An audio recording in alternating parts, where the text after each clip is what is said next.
Press 2 for representative.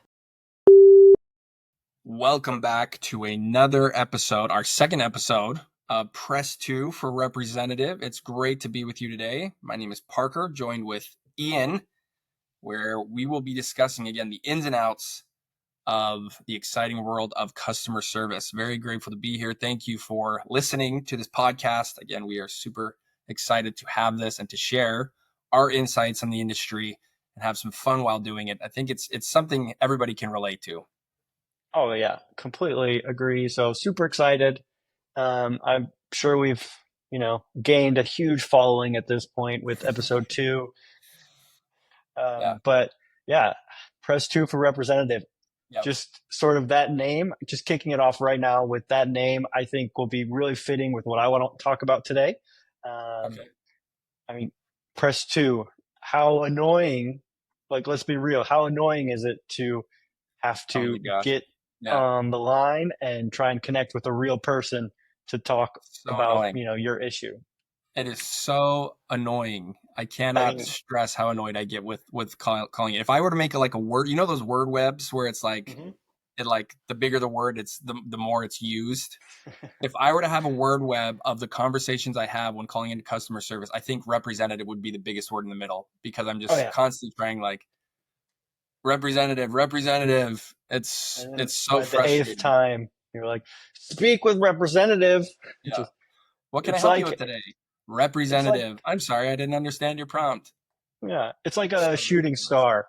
You see it in the sky, you hear it, you hear people talk about it, you go out looking for it. So when you call, you press 2, you press 1, you're getting these automated loops, and you're trying to figure out, what number to press. And sometimes you're not even sure, I think I should press 1, but let's wait and hear all of them. Let's keep looking, let's keep watching. And then you're like, press 4, press 5. And then it's like, if you'd like to hear them over, press 1. And so you're like, shoot. And so you just get in this loop and having to listen and figure out how to talk with somebody. It's very frustrating. Very, very elusive, like that shooting star. You and your analogies. I just want to grab it. And it's so frustrating. One question I want to ask you is, should businesses be legally required to offer a real human option within 2 to 3 minutes or 2 to 3 steps of a call? Ian, I think you should consider a career in politics with that idea. Oh my goodness. Maybe starting my running right now. Okay. Thank you. Please vote. Okay, the campaign has officially started. This is the first major announcement on this episode, that Ian will be working for a force for good in the customer service world. Speak with a representative. Pun intended, you will represent us all in our wants and needs. Yeah, very, very frustrating. Couldn't agree with you more. Did want to talk about a few different things about customer service in general. Specifically, there's this notion of incredible customer service means the customer is always right. Of course, that means we want to please the customer. We want to do what the customer wants and needs. But I mean, if you were to strictly adhere to that advice, that's kind of a dangerous line to walk, I think. Let's talk a little bit about that. What do you think, Ian? Do you think it should be the mantra for every situation of the customer is always right? I mean, I think for most cases it probably fits, but it sort of gets into that teeter-totter of policy versus, satisfaction. You want to help the customer. You want to do everything you can. They are right. You have that side, but then you also have your policy you need to adhere to. You have your agents, not giving out things for free. Doing these certain things.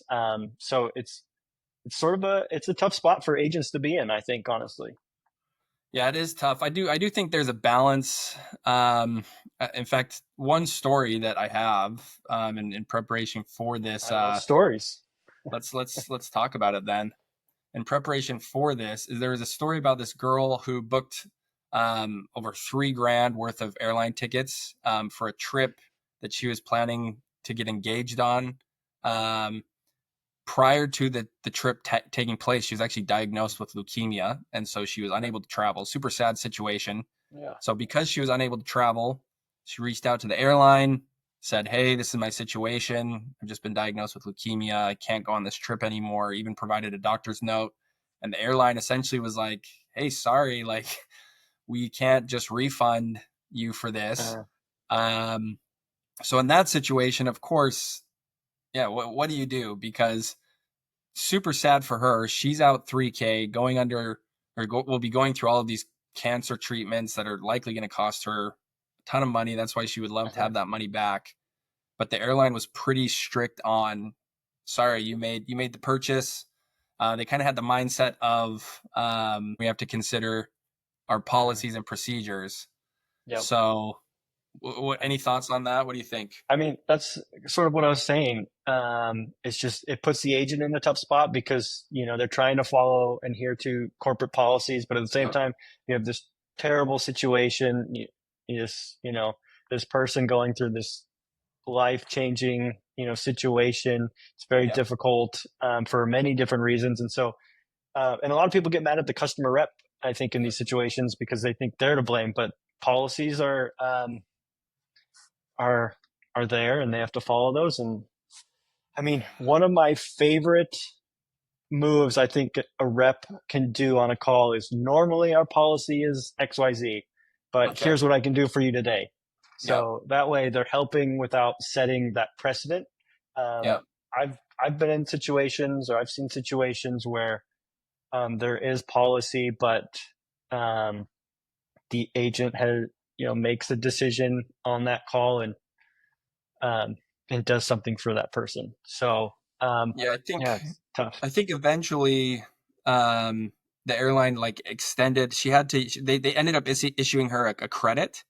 Credit. Which she initially they're like, "Hey, you have to use this within a year." She's like, "I'm not going to be done with my cancer treatment," so she still couldn't use it. Eventually, I think because the story kind of picked up momentum, they ended up extending that to like a 3-year deadline or something like that, which is something. It's not like they were completely stonewalled against her, but it makes you think, had she not gone like viral, or her story hadn't gained that momentum, she probably wouldn't have gotten anything. It was likely just the airline getting kind of crucified online that they decided to do something. So, but I mean, obviously companies too don't want to get taken advantage. On the flip side, some people absolutely love taking the system. advantage, I guess you could say. At Costco, I mean, you look at Costco, right? Their return policy is anything goes. Like I've heard of stories and rumors of guys. What's your craziest thing you've heard returned? Yeah, so like a guy wearing New Balance shoes that were like all completely tattered and torn and dirty,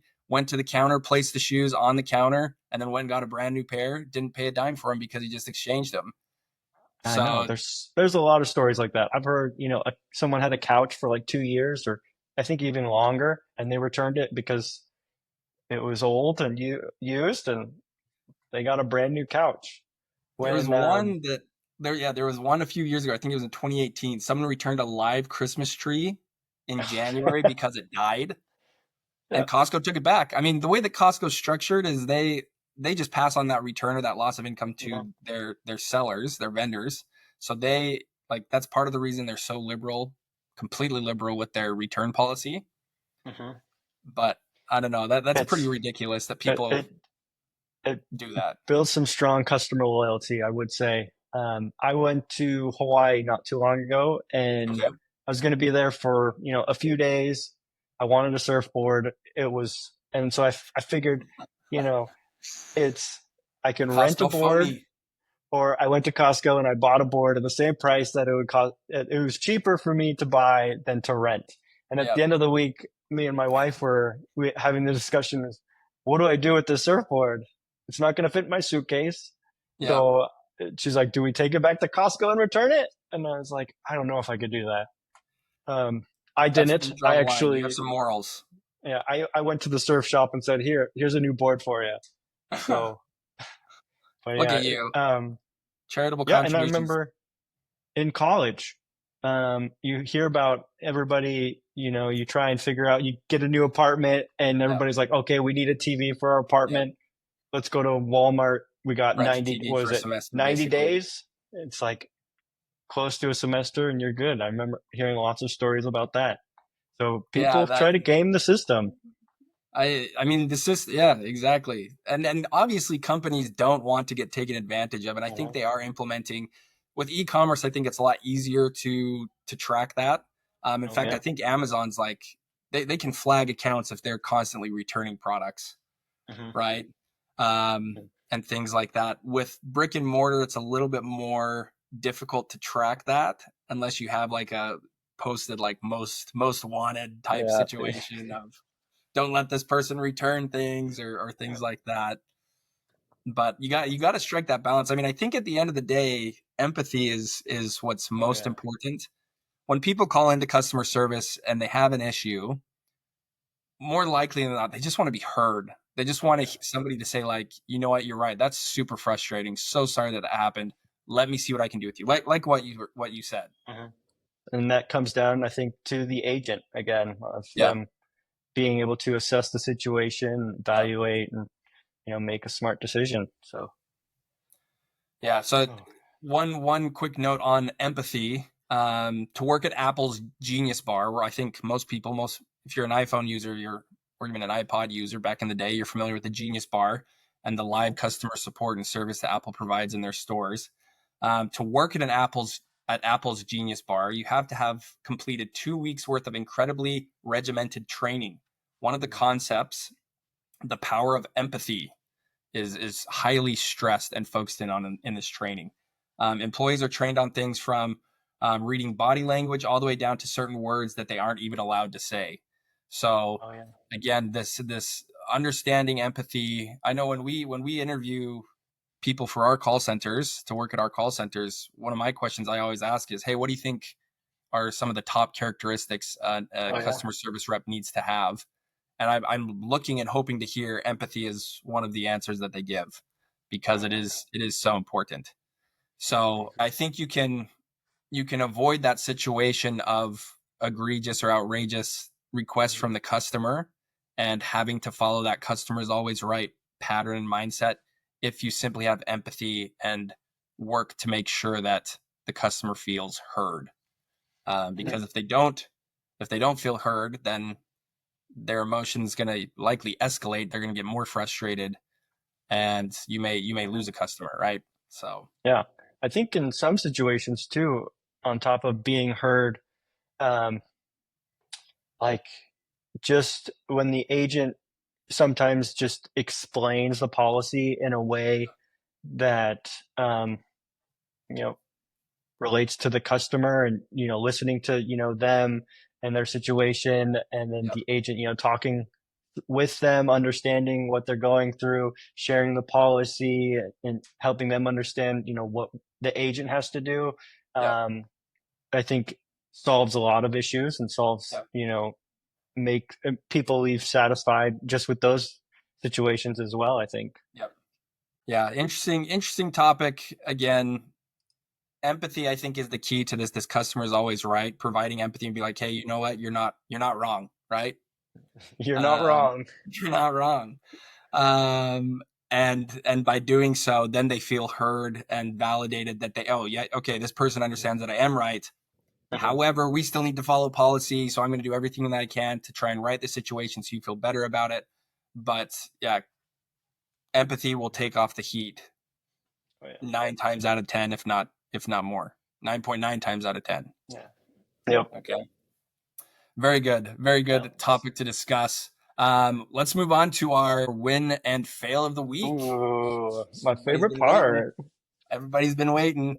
I had to fail Everybody's been last sharing week. their stories, so keep sharing those wins and fails with us, so we can continue to share Absolutely. those.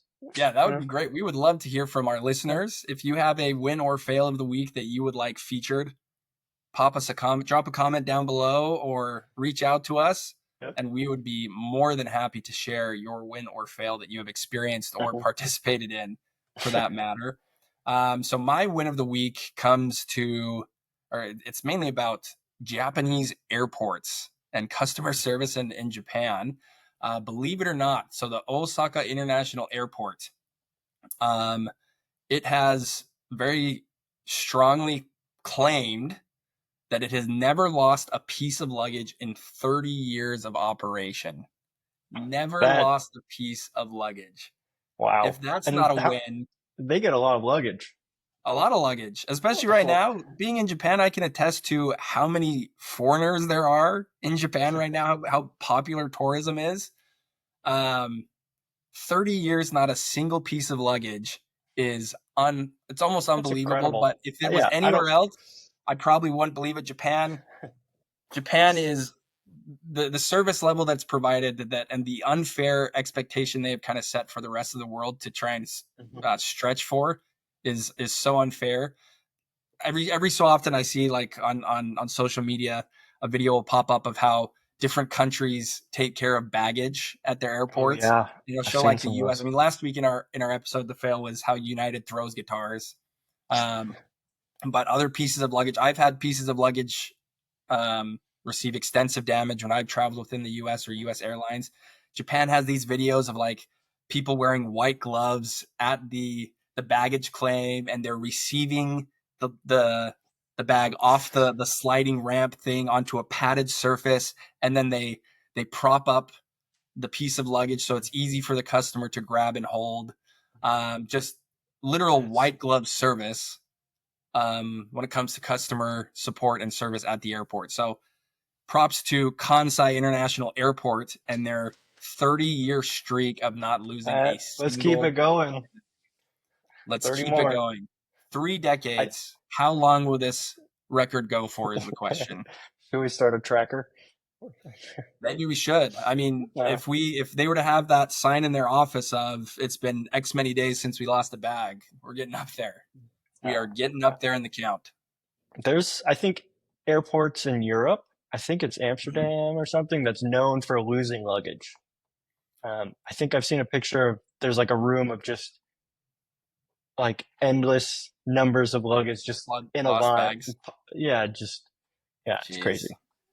I yeah, I've had my bag delayed before. Thankfully it's always made its way back to me. I've never officially full on lost a bag.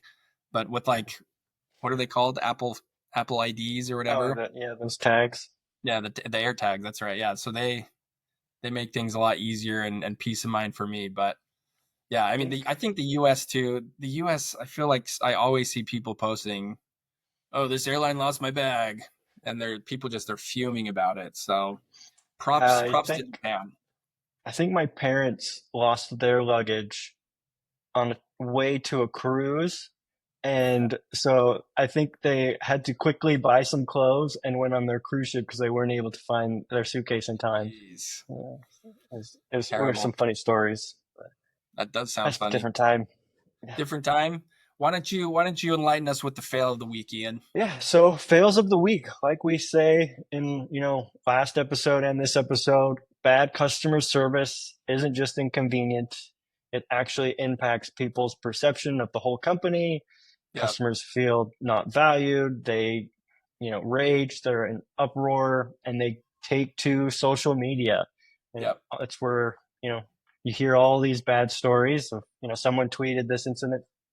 Um, and what I read recently was Comcast customer retention gone wrong story. oof. Uh-oh. Back in 2014, a customer of Comcast called to cancel their service, but Okay. was met with a very aggressive customer retention agent. Uh-oh. So I've experienced this before. You're Yep. trying to, you're moving, you got something going on, you need to cancel. You get transferred to this retention agent and just get hounded with questions. And so this Yep. agent repeatedly questioned and pressured the customer for, I think, 18 minutes, 10 Oh minutes my goodness. before he started recording. And then he posted the recording of Yeah. this retention agent just question after question. Even I saw the word bullying in in Uh-oh. in in Yeah. this instance. So it So just frustrating. aggressive retention tactics, I think, are um, something that some companies try and struggle with, where you don't want to lose them, but at the same time, if you sort of pressure and push back, and I've had that where I'm like, I just want to cancel, I Yep. just want to cancel, I just Yep. want to cancel. It's like saying speak to representative over and over Yeah. again. The empathy. Yeah. I mean, that's the con of the representative, right? In some Yeah. situations, the bot is a little bit more accommodating when it comes to finishing the contract. We're not, yeah, of course, I still prefer an agent, still Oh prefer yeah. the representative. But yeah, once it gets to that point, I just want to get done what I'm trying to get done, right? I want the most efficient way. And if I want to Yep. cancel my contract, let me cancel my contract. But for 18 minutes to just be essentially preventing, I think I remember hearing about that story. Total Yeah. fail. Total fail. I mean, Total they fail. have they have welded the door shut of that customer ever coming back Yeah. because they were so rude and not Yeah. accommodating. Great example. Thank you. Very good. Well, with that said, another great episode in the books. Good stuff today. We are currently just a little sneak peek. We are currently lining up some interviews with some people outside of our organization to come on the show, talk about their experience and the importance of customer service, things that they've seen in their careers. So continue to tune in to our show. Hit subscribe if you haven't already. It is available on all platforms, and we will see you next time. Have a good Yeah. one. See you next time. This has Thank been you. Press 2 for Representative.